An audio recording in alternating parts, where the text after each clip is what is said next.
ಕಳೆದ ಶುಕ್ರವಾರ ಬೆಂಗಳೂರಿನಲ್ಲಿ ಒಂದು ವಿಶಿಷ್ಟವಾದ ಘಟನೆ ನಡೆದಿದೆ. ಆಗಿದ್ದು ಅಪಘಾತ. ಆದರೆ ಅಪಘಾತ ಮಾಡಿದ್ದು ಕಾರು ಅಲ್ಲ, ಬೈಕು ಅಲ್ಲ, ಮಾಡಿದ್ದು ಒಂದು ಬಸವನ ಎತ್ತು. ರಸ್ತೆಯಲ್ಲಿ ಹೋಗ್ತಿದ್ದಂಥ ಒಂದು ಬೈಕ್ ಸವಾರರಿಗೆ ಬಸವನ ಎತ್ತು ಗುದ್ದಿದ ಹೊಡೆತಕ್ಕಾಗಿ ಅವರು ಒಂದು ಕ್ಯಾಂಟರ್ನ ಚಕ್ರದಾಳಿಗೆ ಬೀಳ್ತಾರೆ. ಆದರೆ ಕ್ಯಾಂಟರ್ ಚಾಲಕನ ಒಂದು ಸಮಯ ಪ್ರಜ್ಞೆಯಿಂದ ಅವರು ಪ್ರಾಣಾಪಾಯದಿಂದ ಪಾರಾಗ್ತಾರೆ. ಆದರೆ ಗುದ್ದಿದ್ದು ಯಾರಿಗೆ ಅಂತ ನಾವು ಹುಡ್ಕೊಂಡು ಹೊರಟಾಗ ನಮಗೆ ಗೊತ್ತಾಗಿದ್ದು ನಮ್ಮ ರಾಘೂಸ್ ಕಿಚನ್ನ ಓನರ್ ಆದಂತಹ ರಾಘವೇಂದ್ರ ಅವರು. ನಾನು ಅವ್ರ ಜೊತೆಗೆ ಇದನ್ನು ನಾನು ಅವ್ರನ್ನೇ ಮಾತಾಡಿಸ್ತಾ ಹೋಗ್ತೀನಿ ಏನಾಯಿತು ಅಂತ ಹೇಳಿ. ಸರ್ ನಮಸ್ತೆ. ಒಂದು ಬಸವನ ಎತ್ತು ಗುದ್ದಿ ಒಂದು ಈ ಥರ ಒಂದು ಪ್ರಾಣಾಪಾಯದಿಂದ ಪಾರಾಗಿ ಬಂದಿದ್ದೀರಾ ನೀವು, ಏನಾಯಿತು ಸರ್ ಆ್ಯಕ್ಚುಲಿ? ಕರೆಕ್ಟ್ ಒಂದು ವಾರ ಹಿಂದೆ ಗುಡ್ ಫ್ರೈಡೇ ದಿನ ಅದು. ನನ್ನ ಪಾಲಿಗೆ ಗುಡ್ ಫ್ರೈಡೇನೇ ಆಯಿತು, ಶುಭ ಶುಕ್ರವಾರ ಆಯಿತು. ಎಣಿಸ್ಲಿಕ್ಕೂ ಸಾಧ್ಯ ಇಲ್ಲ. ನಾನು ಮಧ್ಯಾಹ್ನ ಹಾಲು ತರಕ್ಕೆ ಹೋಗಿದ್ದೆ ಮನೆ ಹತ್ರನೇ ವಾಕೇಬಲ್ ಡಿಸ್ಟೆನ್ಸ್. ಹೋದಾಗ ಅದು ಬಸ್ಸು ಆ ಕಡೆಯಿಂದ ಬರ್ತಾಯಿತ್ತು ಸ್ಲೋಲಿ. ನಾನು ಒಂದು 20 ಕಿಲೋಮೀಟ್ರ್ ಸ್ಪೀಡಲ್ಲೂ ಇರಲಿಲ್ಲ ಸರ್, ಬರ್ತಾಯಿತ್ತು. ಸಡನ್ಲಿ ಅದು ನನಗೆ ಗೊತ್ತಿಲ್ಲ ಅದು ಈ ಥರ ಎಲ್ಲ ಆಗಿದೆ. ನಾನು ಹಿಂಗೆ ಸೇವ್ ಆಗಿದ್ದೀನಿ, ಮರು ಜನ್ಮ ಸಿಕ್ಕಿದೆ ನನಗೆ ಗೊತ್ತಾಗ್ತಾನೆ. ಅದು ಬಂದು ಹೊಡೆದಿದ್ದೆ, ನಾನು ಬಿದ್ದಿದ್ದೀನಿ, ಎದ್ದಿದ್ದೀನಿ ಅಷ್ಟೇ ಗೊತ್ತು. ನಾನು ಹೆಂಗಾಯಿತು, ನಂದೇನೋ ತಪ್ಪಾಯ್ತಾ, ಏನಾಗಿದೆ ನೋಡೋಂಥ ವೀಡಿಯೋ ಅದು ರಿಕ್ವೆಸ್ಟ್ ಮಾಡಿ ತರಿಸಿದಾಗ ವೀಡಿಯೋದಲ್ಲಿ ನೋಡ್ತೀನಿ ನನಗೆ ಇದು ಕೂದಲೆಳೆಯಲ್ಲಿ ನಾನು ಪಾರಾಗಿದ್ದೆ. ದೇವರು ಡ್ರೈವರ್ ರೂಪದಲ್ಲಿ ಬಂದು ನಾನು ಉಳಿಸಿದ್ದಾನೆ ಸರ್. ಇಷ್ಟಕ್ಕಿಂತ ಮುಂದೆ ನಾನು ಏನೂ ಹೇಳೋಕ್ಕಾಗಲ್ಲ. ಯಾಕಂದ್ರೆ ನಿಮ್ಮದೇ ಚಾನಲಲ್ಲಿ ಅಡುಗೆ ಮಾಡ್ತಿದ್ದಾನೆ, ಯೂಟ್ಯೂಬ್ ಚಾನಲ್ ಅಡುಗೆ ಮಾಡೋನು. ಇವತ್ತು ಇಷ್ಟು ಮಾತಾಡೋಕ್ಕೂ ನಾನು ಇರ್ತಾ ಇರೋದು, ನಾನು ಬಚಾವಾಗಿದ್ದೀನಿ ಸರ್. ದೇವರು ದೊಡ್ಡವನು, ನನ್ನ ಮನೆ ದೇವರು ಪಂಜುರ್ಲಿ ನಾನು ಉಳಿಸ್ದೆ ಅಂತ ಹೇಳ್ಬೋದು ಸರ್. ಆಗಿದ್ದು ಎಲ್ಲಿ ಸರ್ ಅದು? ಸರ್ ಇದಿಲ್ಲಿ ಹತ್ರನೇ down Mahalakshmi layout bus stop. ನಮ್ಮ ಮನೆಯೂ ಅಲ್ಲೇ ಹತ್ತಿರ ಇರೋದು ಸರ್, ಹತ್ತಿರನೇ ಇರೋದು. ನಾನು ಒಂದು ಮಿಸ್ಟೇಕ್ ಮಾಡಿದೆ ಪಕ್ಕದಲ್ಲೇ ಅಂತ ಹೇಳ್ಬಿಟ್ಟು. ನಾವು ಯಾವತ್ತೂ ಯೂಸ್ವಲಿ ಮಿಸ್ಟೇಕ್ ಮಾಡಿ ಹೆಲ್ಮೆಟ್ ಹಾಕಲ್ಲ, ಮನೆ ಪಕ್ಕದಲ್ಲೇ ಅಂತ ಹೇಳ್ಬಿಟ್ಟು ನಾನು ಹಾಕಿರಲಿಲ್ಲ. ಇನ್ ಕೇಸ್ ಏನಾದ್ರು ಹೆಚ್ಚು ಕಮ್ಮಿ ಆಗಿದ್ರು ನಾನು ಎಲ್ಲರನ್ನೂ ಕಳ್ಕೊತಿದ್ದೆ ಸರ್. ಎಷ್ಟು ಜನರ ಪ್ರೀತಿ ಕಳ್ಕೊಂಡ್ಬಿಡ್ತಿದ್ದೆ ಸರ್, ಇರೋದಿಲ್ಲ, ಜಸ್ಟ್ ಮಿಸ್ ಸರ್. ಇದಾದ ನಂತರ ನೀವು ಆಸ್ಪತ್ರೆಗೆ ಹೋಗೋಂಥ ಪ್ರಯತ್ನ ಮಾಡಿರ್ತೀರಿ. ಆಸ್ಪತ್ರೆಗೆ ಹೋದಾಗ ಏನಾಗಿತ್ತು ಸರ್? ಏನಾದ್ರು ಎಫೆಕ್ಟ್ ಆಗಿತ್ತಾ ಬಾಡಿಗೆ? ಖಂಡಿತ. ನಾನು ಬಿದ್ದವನು ಹಂಗೆ ಹೆಂಗೆ ಎದ್ದೆ ಅಂತ ನನಗೆ ಗೊತ್ತಿಲ್ಲ. ಎದ್ದಿದ್ದೀನಿ, ಮನೆಗೂ ಅದೇ ಗಾಡಿ ತೊಗೊಂಡು ಹೋಗಿದ್ದೀನಿ. ಜಸ್ಟ್ ನನಗೆ ಒಂದು ಹನಿ ರಕ್ತ ಬಂದಿದೆ, ಒಂಚೂರು ಸ್ಕ್ರ್ಯಾಚ್ ಆಗಿದೆ ಕೈ ಹತ್ರ, ಎದೆಗೆ ಗುದ್ದಿದೆ ಅದು. ಆ ಬದು ಒಂದು ಎಗ್ರಿ ಎದೆ ಗುದ್ದಿದೆ.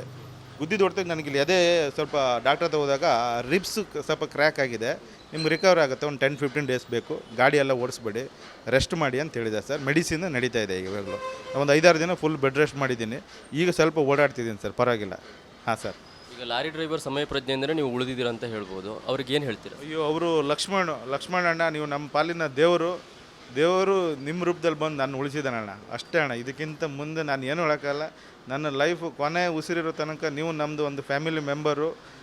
ನಿಮ್ಮನ್ನು ನಾನು ಅಷ್ಟೇ ಪ್ರೀತಿಯಿಂದ ನನ್ನ ಕಡೆಯಿಂದ ಏನು ಮಾಡಬೇಕು ನಾನು ಎಲ್ಲ ಮಾಡ್ತೀನಿ. ನಾನು ಪ್ರೀತಿಯಿಂದ ನಿಮ್ಮನ್ನು ನೋಡ್ಕೊತೀನಿ. ಸಾಮಾನ್ಯವಾಗಿ ತುಂಬ ಜನ ಇದೇ ರೀತಿ ರಸ್ತೆಯಲ್ಲಿ ಓಡಾಡ್ತಾ ಇರ್ತಾರೆ. ಜೊತೆಗೆ ಬಸವನ ಕರ್ಕೊಂಡು ಸುಮಾರು ಜನ ಓಡಾಡ್ತಾ ಇರ್ತಾರೆ.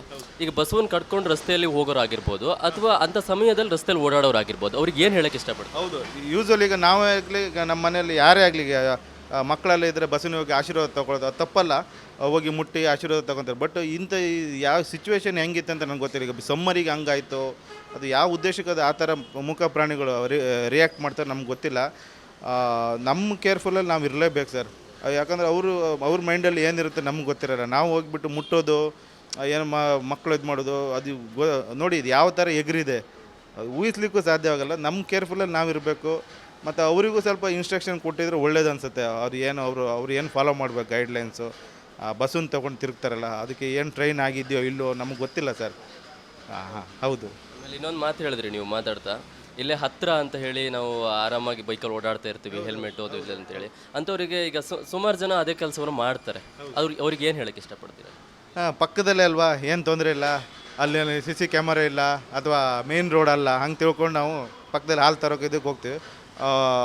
ಏನೇ ಇರಲಿ ನಮ್ಮ ಸೇಫ್ಟಿ ನಾವು ಮುಖ್ಯ ಮಾಡಿಕೊಳ್ಳೇಬೇಕು. ಅದು ಚಿಕ್ಕದು ಕಮ್ಮಿ ರೇಟ್ದೆಲ್ಲ ಸಿಗುತ್ತೆ, ಅದು ಯಾವುದು ಹಾಕೊಳ್ಬಾರ್ದು ಸರ್. ಅದು ಯಾವ್ದು ಹಾಕೊಂಡ್ರೆ ವೇಸ್ಟ್. ಅದು ಟೊಪ್ಪಿ ಕ್ಯಾಪ್ ಥರ ಯೂಸ್ ಮಾಡಬೇಕಷ್ಟೇ. ಒಳ್ಳೆ ಕ್ವಾಲಿಟಿದು ಹೆಲ್ಮೆಟ್ ಯೂಸ್ ಮಾಡಲೇಬೇಕು.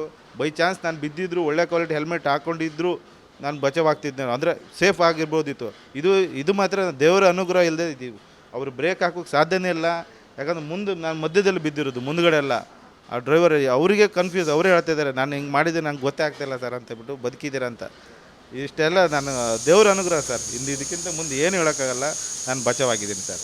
ಹಾಂ sir, thank you sir, thank you. ಇದಿಷ್ಟು ರಾಘೂಸ್ ಕಿಚನ್ನ ಓನರ್ ಆದಂತಹ ರಾಘವೇಂದ್ರ ಅವರ ಮಾತು.